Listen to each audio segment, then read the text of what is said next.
I would like now to give the floor to Alberto Vasquez to talk to us a little bit about the political side of the UN processes and bodies, what's going on at this level.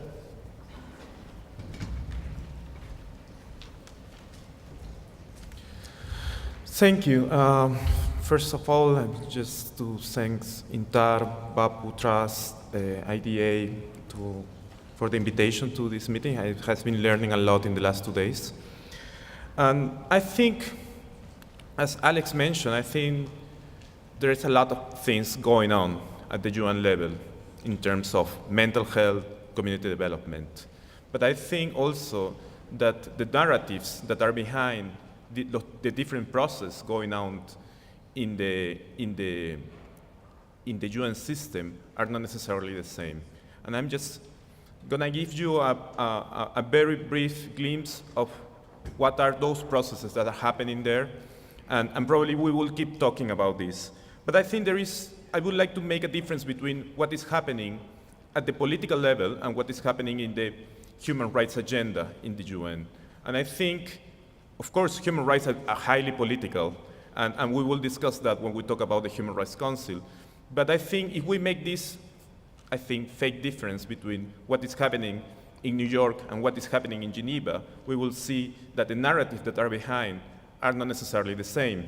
I think for one side, at the political level, General Assembly and other bodies based in New York, there is an increasing interest on the issue of mental health.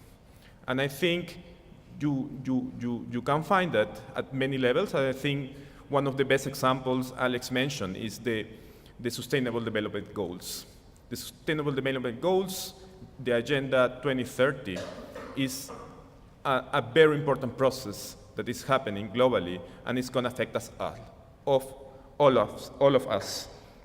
We're talking about long-term commitments. We're talking about 17 goals, 169 targets that the states have to achieve in the period of 15 years. And I'm not going to expand on the SDGs because it's not the main focus of this, but the SDGs has a particular goal on health. And this particular goal on health have a particular target on mental health. And actually the target is framed in a way that ensuring universal coverage, ensuring access to quality services is the way to promote mental health. Of course, we can have a different reading of the SDGs and a different readings of different targets to get towards community development and mental health, but there is a particular target going there.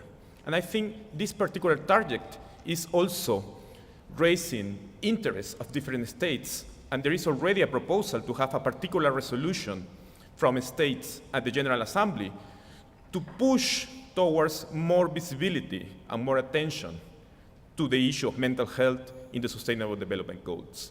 And I think there's a very important process happening there. This is a process that, as Alex mentioned, will align not only state efforts, but especially international cooperation. International cooperation will try to align with the objectives of the Sustainable Development Agenda, and we're not talking only about big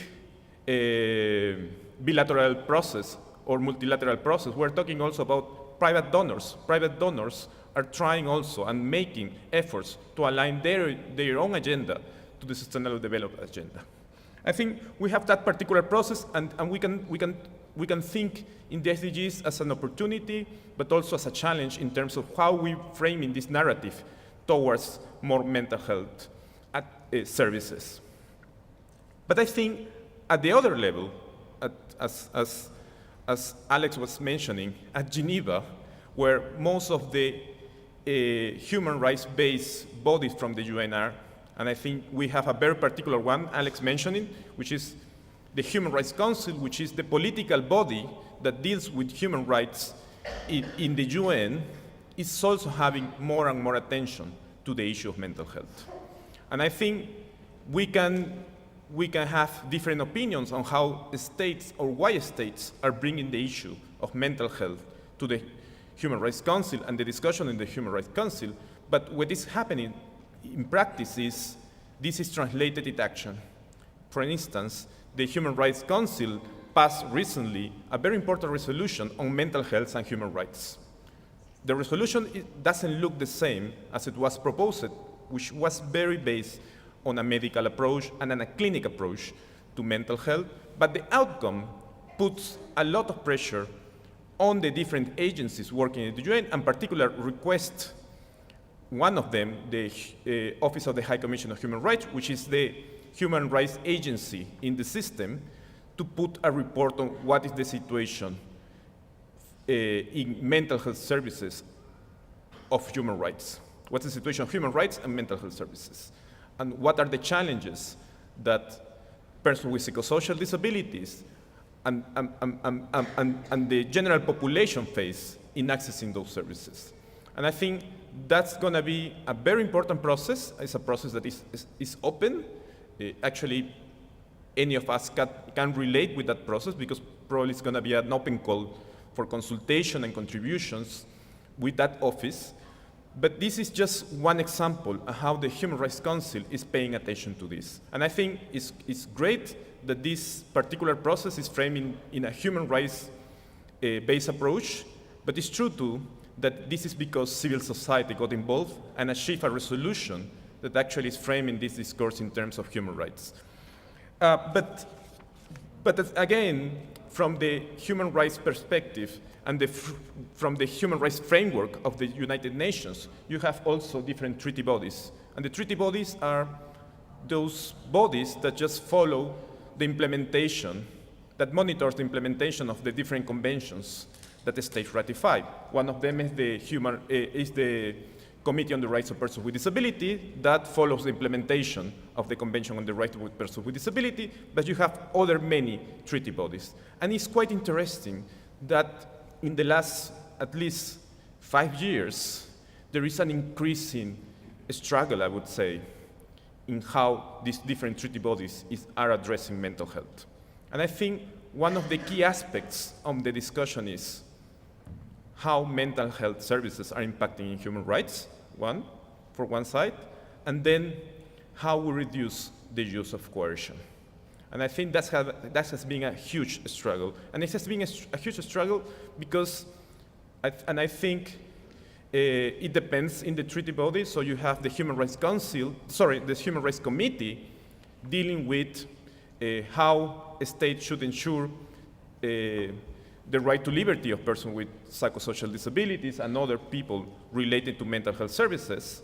But at the same time, you have the Subcommittee on Prevention of Torture addressing in which cases we're thinking about there is a breach on the obligations on the state. You also have the Working Group on Arbitrary Detention also thinking about how coercion in mental health services is an issue that has to be addressed.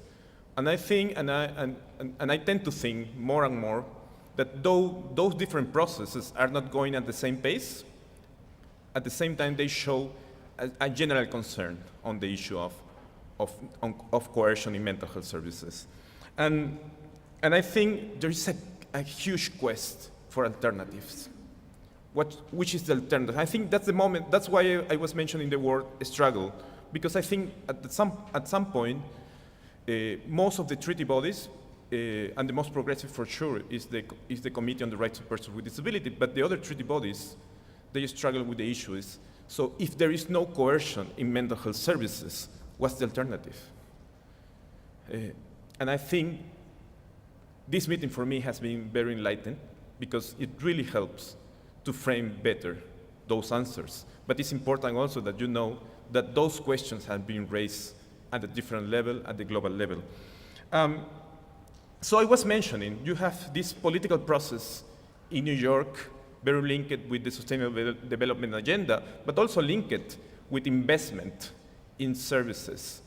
And the World Bank just jumped in the discussion, and now is gonna fund also, or is gonna try to get funding to put together more access to services, to mental health services. But the question is which is the narrative that is behind? Is access to most of the traditional services that we know, and this is a personal point of view, and don't work. They're actually not giving the responses that people need. So this is one narrative that we can have, but I think in the human rights sphere, there is the other narrative too. It's not only about ensuring access to quality services, no, it's also what are the alternatives. And I think we can see the continuity in that discussion. Because for one side, we will have this pressure to go fast, to find solutions to this issue of the mental health gap. And how we're gonna fill that gap, that's a big question. I think we have been talking on this in the last days. But then at the other side, I think there are good allies there and good opportunities in terms of you're looking for alternatives. Well, here are the alternatives. And I think that's something we have to be very aware that we were facing this momentum. And this moment, the Special Rapporteur on the Rights of Persons with Disabilities she's working, Catalina de Bandas. I work with her, I do research. She's working on a report on support. And this is a report that is focused not only on the support that persons need in terms of personal assistance, but this is more than that. I think it's how we support community participation, how we support community development, how we support people to have the lives they want to live. But she's not the only one in the special procedures. She's an independent expert that presents reports to the different bodies I was mentioning, the Human Rights Council, the General Assembly. The Special Rapporteur on the Right to Health at this moment too is working on a report on mental health and human rights. And then the same, and you know Julie has been around, so she's supporting, for instance, Danius Puras, which is the Special Rapporteur, to put together this report. So there is an increase in attention to the subject. I think what I'm trying to say is, first, what are the opportunities, are the challenges on that attention? Because not necessarily it's going to be a positive outcome of this attention. So how can we make use of this opportunity? And at the same time, and I think it was quite good from the presentation at the beginning from both members of the CRPD committee, is how this affects us, how this affects the work we're doing, and how this affects us as an individual. And I think that's the question we have to keep doing, because at some point we feel that the UN system is something very far away from us that doesn't affect our work. But it affects funding, it affects policies, it affects laws. The Special Rapporteur on the rights of persons with disabilities, we keep receiving more and more requests on how we implement mental health policies and mental health legislation in different parts of the world every time she travels in a country visit. That's a fact. So I think there are great processes happening there. So how we make use of that? Thank you.